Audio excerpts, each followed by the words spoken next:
नमस्कार। कहते हैं कि let people who they want to be and then decide if you want them in your life. Okay, I mean जो भी वो हैं, जैसे भी हैं, उनको वैसे रहने दो।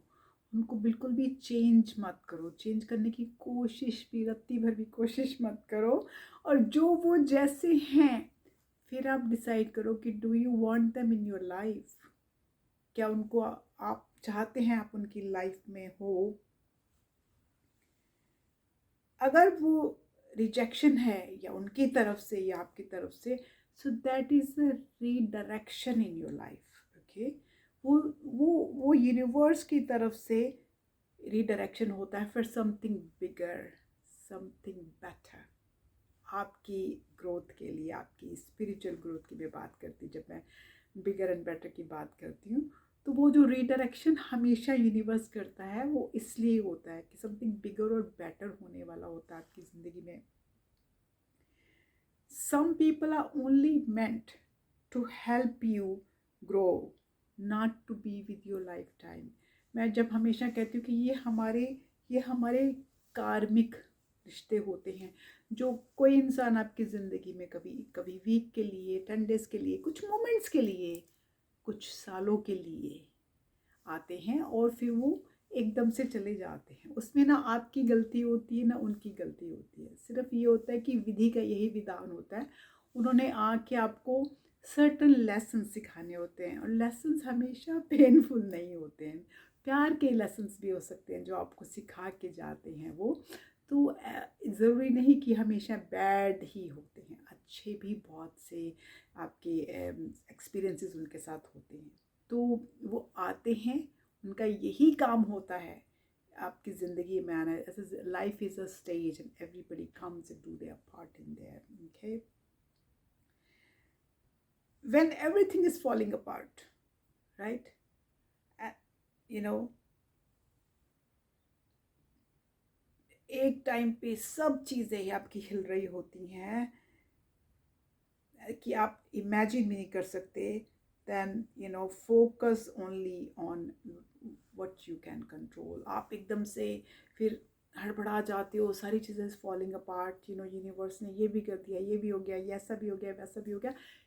वो इसलिए हो रहा है कि वो उस समय की नीड है, आपकी ज़िंदगी में उस चीज़ की ज़रूरत है उस टाइम पे। एंड वो होना बहुत ज़रूरी है, क्योंकि वो चीज़ें आपको दिखाती हैं कि certain everything in the life can not be controlled. Okay, everything in the life आप हर चीज़ को पकड़ के बांध के नहीं रख सकते हो। So some things has to go from your life. Which the things you can control कौन सी हैं? अपने आप को कंट्रोल करना। मैं अपने आप को कंट्रोल कर सकती हूँ, अपने इमोशंस को कंट्रोल कर सकती हूँ, अपने बिहेवियर को कंट्रोल कर सकती हूँ, अपने एटीट्यूड को, अपनी वाणी को। ये सब चीज़ें मेरे अपने इख्तियार में अप टू सर्टन पॉइंट हैं। उसमें भी कई बार आप बहुत अच्छे हो तो उसमें भी एक बार कुछ ऐसा होता है कि यूनिवर्स आपसे कुछ ऐसा करा जाता है जो आप खुद बाद में सोचते हो ये मैंने किया क्या, बट वो भी होता है। तो ये सब चीज़ें आती हैं आपको ग्रोथ करने के लिए, आपको डिटैचमेंट सिखाने के लिए।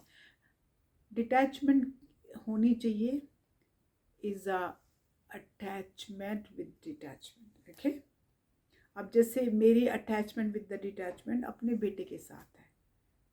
वो क्यों है? क्योंकि वो अभी स्टूडेंट है, ही स्टडिंग, वो पढ़ता है। तो एज अ माँ की रिस्पॉन्सिबिलिटी क्या होती है कि उसको उस मकाम तक पहुँचा देना जिसके लिए वो उस जहाँ में उसको लेके आई है, उसको अच्छा इंसान बनाना, उसको अच्छे संस्कार देने, उसको बड़े छोटे की तमीज़ सिखानी, लोगों की तमीज़ सिखानी, वो सब एक माँ की रिस्पॉन्सिबिलिटी। और एजुकेशन भी उसको देना ताकि वो अपना करियर चूज़ करके अपनी ज़िंदगी खुद कर सके। तो मेरी उसके साथ अटैचमेंट यहाँ तक है, लेकिन डिटैचमेंट के साथ, क्योंकि मैं उसके बदले में उससे कुछ एक्सपेक्ट नहीं करती हूँ। तो हमेशा अटैचमेंट करिए डिटैचमेंट के साथ। ओके, एंड ये सब जो चीज़ें होती हैं आपकी ज़िंदगी में, लोग आए, लोग गए, लोगों ने आपको लेसन सिखाए, ये सब आपको डिटैचमेंट सिखाती हैं। धीरे धीरे धीरे धीरे धीरे, ठीक है, प्यार बिखेरना है और बिखेरते ही जाना है। I love you guys all. Stay blessed.